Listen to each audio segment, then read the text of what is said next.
Assalamualaikum warahmatullahi wabarakatuh. Halo, saya Ajken Alja. Pada video ini kita akan mendiskusikan atau saya akan menjelaskan bagaimana cara menghitung band gap energi dari absorpsi UV phase absorption menggunakan origin. Nah, metode yang digunakan yaitu Touch plot.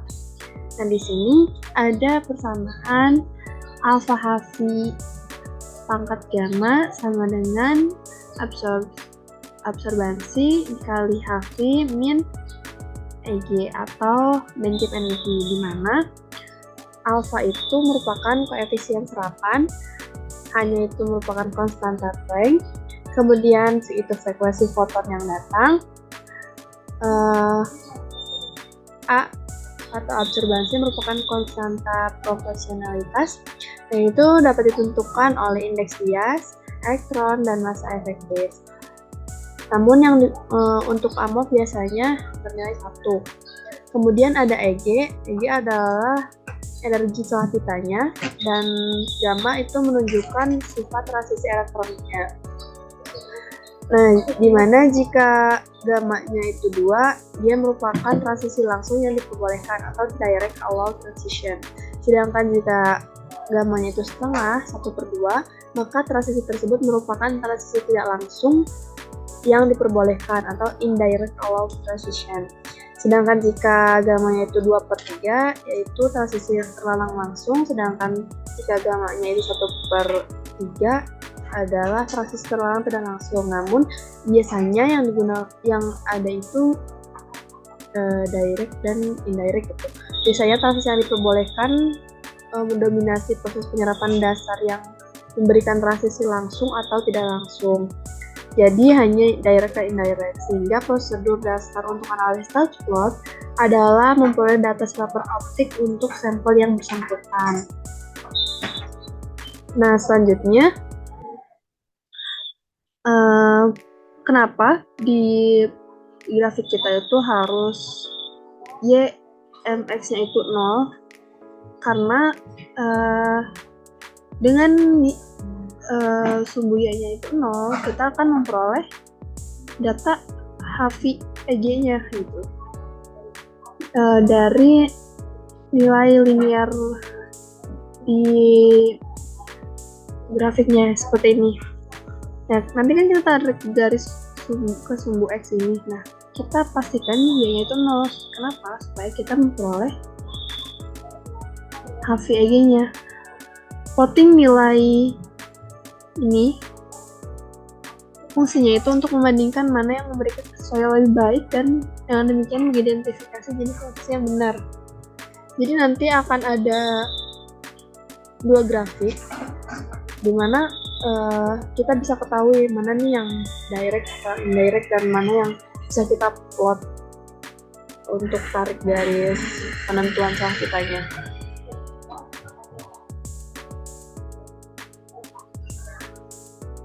Nah, selanjutnya di perhitungan pada metode touch plot ini nanti akan ketemu konstanta 1240.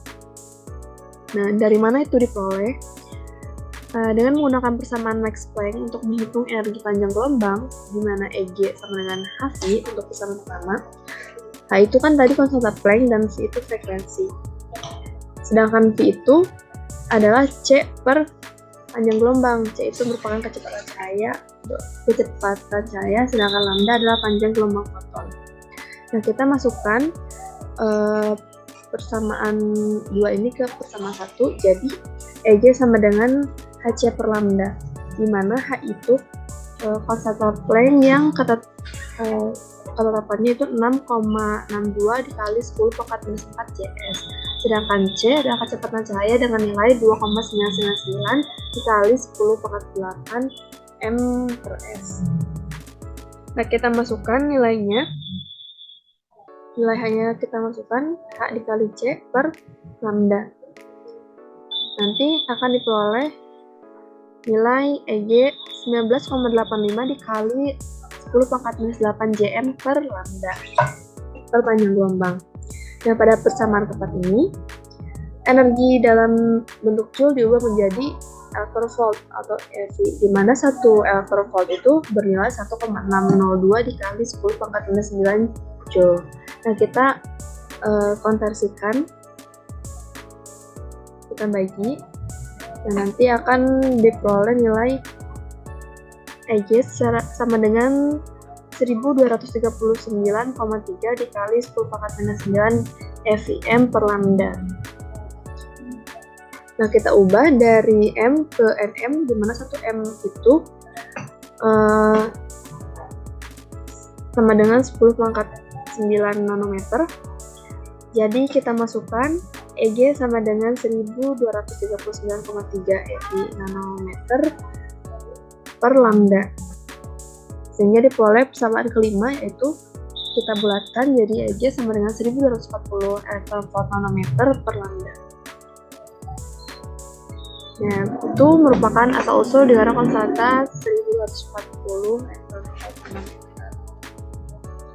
Nah, nanti akan ada juga konstanta 2303, di mana dalam metode transport pada sumbu Y-nya itu kan ada Hv, energi foton, dan lambda itu koefisien serapan. Nah, kita bisa hitung alfanya dari absorbasi dengan menggunakan hukum Lambert-Beer.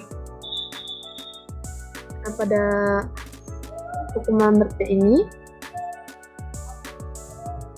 teman-teman bisa lihat cahaya yang masuk itu ditransmisikan. I ini merupakan intensitas cahaya yang ditransmisikan, I0 adalah intensitas cahaya yang datang, jadi intensitas cahaya yang datang sini. Sedangkan alfa adalah koefisien absorbasi, dan L merupakan panjang lintasan cahaya yang mana serapan berlangsung. Nah, di sini persamaan keenam ada I sama dengan I0 E pangkat min alfa L. Nah, kita bisa modifikasi persamaan 6, kita ubah gitu, kita pindahkan I0 ini ke sebelah kiri, nanti akan memperoleh persamaan seperti ini. Kita masukkan log pada keduanya, kemudian nanti akan diperoleh persamaan ketujuh, yaitu log I0 per I sama dengan alfa L log E.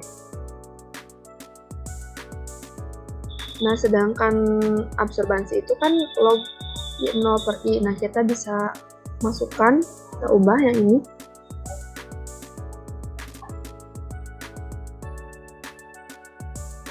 Kemudian untuk log E itu nilainya 0,4343, sehingga alfa sama dengan A1 per 0,4343 L. Atau kita ubah lagi jadi alfa sama dengan 2,303 dikali A per L. UVET ini menggunakan standar quark UVET. Jadi nanti ada lebarnya, kita ketahui lebar luarnya, lebar dalamnya, dan panjangnya juga.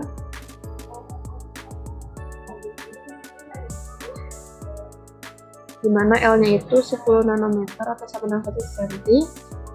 Kemudian pada persamaan 8 tadi kita bisa masukkan gitu panjangnya untuk L-nya, jadi alfa sama dengan 2,2303 dikali A per 1 cm, sehingga dapat digabungkan pada persamaan 9 dengan energi untuk mendapatkan hubungan transport menjadi alfa Hv sama dengan koefisien absorbasi dikali energi pangkat N, atau alfa Hv sama dengan 2303 dikali alfa dikali Hv pangkat N. Jadi itu tadi di tutorial bagaimana cara menentukan celah pita atau band gap energi dari phase absorption menggunakan origin dengan metode transport. Kita sudah tahu dari mana 1240 dan 2303, dan kita juga sudah ketahui untuk persamaan ini dan direct indirectnya. Mungkin segitu saja videonya. Semoga dapat bermanfaat. Terima kasih. Wassalamualaikum warahmatullahi wabarakatuh.